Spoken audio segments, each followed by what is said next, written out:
बीरबल अकबर का वज़ीर था। एक दिन इसने बादशाह से कहा, दुनिया में 100 में से 99 आदमी अंधे होते हैं।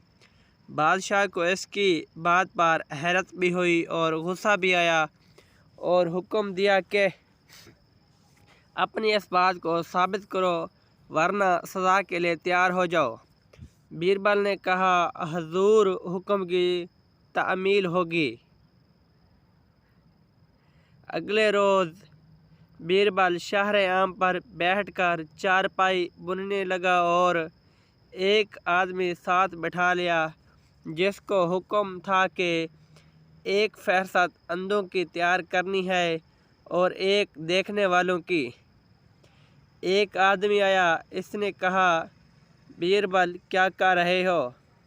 बीरबल ने उसे जवाब देने से पहले अपने मुआविन को कहा, इसका नाम अंधों में लिख दो। फिर उसे जवाब दिया, चारपाई बुन रहा हूँ। यूं लोग आते गए, पूछते गए, बीरबल क्या कर रहे हो, और अंधों में अपना नाम लिखवाते गए।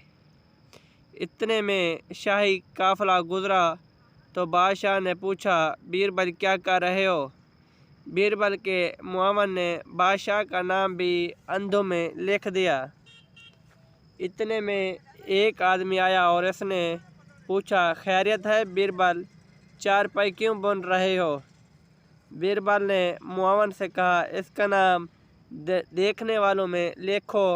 और फिर बादशाह की तरफ मतवज्जह होकर कहा, आली जनाब, फहरस्त देख लीजिए, जिसमें आपका नाम भी शामिल है। कि सब लोग ये देख रहे थे कि मैं चारपाई बुन रहा हूँ, लेकिन इन्हें अपनी बिसारत पर यकीन नहीं था। गोया अंधे थे, इसलिए मुझसे पूछते थे क्या कर रहे हो। सिर्फ एक शख्स आया जिसे अपनी बिसारत पर यकीन था। इसने मुझसे तस्दीक नहीं चाहिए, बल्कि चारपाई बुनने की वजह पूछी। अगर स्टोरी अच्छी लगी हो तो चैनल को सब्सक्राइब करके बेल आइकन को प्रेस कर ले, ताकि हर नई आने वाली वीडियो का नोटिफिकेशन बआसानी आप तक पहुंच सके। शुक्रिया। अल्लाह हाफिज़।